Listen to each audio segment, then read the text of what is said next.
Good morning, and thank you all for being here today. The day we hoped would never come, but it's here.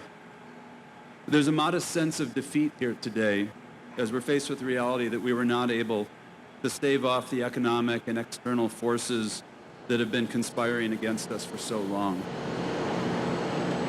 Last year ended on a sour note for a sweet domestic industry as Hawaiian Commercial and Sugar Company uprooted its long-standing Maui sugarcane plantation, the last of its kind in the Aloha State. Though Hawaii's sugarcane tradition stretches back nearly 200 years, industry officials believe limited federal protection and rising land values combined with pressure from environmental groups over cane burning and irrigation contributed to the crop's decline on the islands. So even though 165,000 tons of raw sugar worth $83 million was produced in Maui in 2015, the company lost roughly $30 million, prompting 2016's final harvest. As HC&S's parent company, Alexander & Baldwin, works to diversify 36,000 acres into a patchwork of orchards, row crops, and pasture land, remaining sugarcane-producing states Texas, Louisiana, and Florida want to keep Hawaii's fate from reaching the mainland.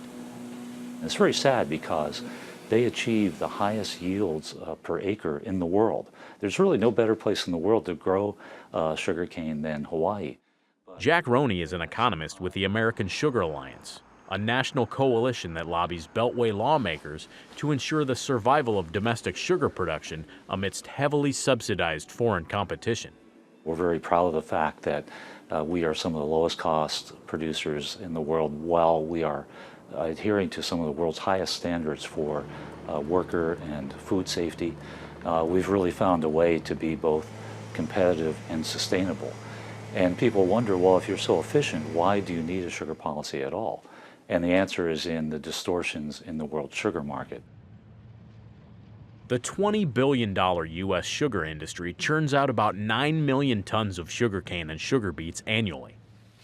But that pales in comparison to the over 1.5 billion ton worldwide yield. Roney says every sugar-producing nation subsidizes themselves, and surpluses drive down global prices, creating dependence on aid to offset the cost of production. Brazil leads the pack at 750 million tons of sugarcane, which USDA projects for the current harvest. The U.S. is the world's 5th largest producer, but also a net importer of sugar, where it's added to a wide variety of consumer staples.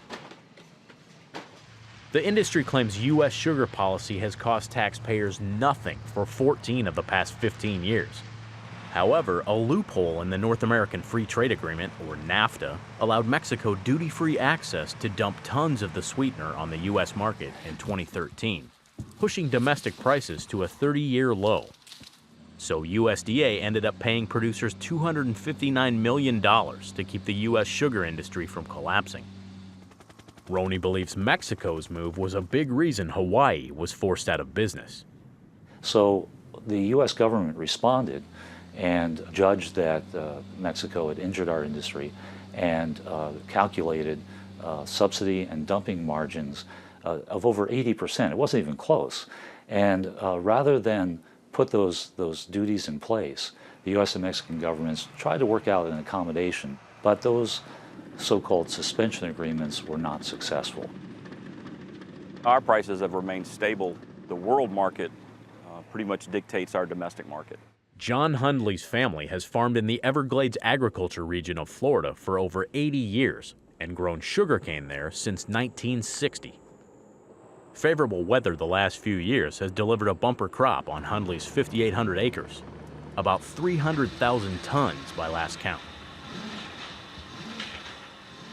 In contrast with other states, Florida has its own set of challenges, from huge population influxes stressing the local ecosystem to the surprising cost of compliance.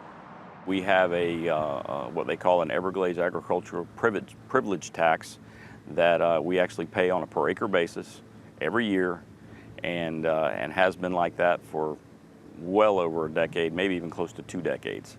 and there's no other area in the U.S. that gets taxed to farm. Hundley champions the Sunshine State's no-waste production model, where mills employ every part of the plant in processing, foregoing the need for fossil fuels. And despite implementing best management practices decades ago for his thirsty crop, Hundley says politically driven environmentalism has led to roughly 140,000 local acres being bought up and taken out of production over pollution fears. So pushing back against public misconceptions has become essential. You know, we're farmers, and we can put up a fight all we want. A lot of times we lose. We got to win this one. We're able to farm this land pretty much year-round, and that's just that much less food that this area can provide for the consumers here in the U.S. According to the United Nations, over 100 countries grow the bulk of the world's sugar supply, and Obama-era U.S. Trade Representative data indicates America buys the tropical sweetener from about 40 nations. Unfortunately, it's getting worse. We seem to be moving further from free trade in sugar than closer to it. As preliminary discussion over the 2018 Farm Bill ramps up, sugar advocates are seeking better prescriptions to handle offshore disruptions. Some like Roney find favor with President Trump's call for a closer look at U.S. trade agreements and are open to re-examining subsidies if other sugar-producing nations follow suit. Ironically, there are some dogmatic free traders who think that it's somehow evil and protectionist to respond to foreign subsidizing and dumping. But that's really foolish. You're essentially just saying, we're not going to subsidize and we're going to give up our jobs to those countries who still do. That's unilateral disarmament. It's the antithesis of free trade. So we are encouraged that the administration is supportive of our pursuing our rights under U.S. trade remedy laws. For Market to Market, I'm Josh Buettner.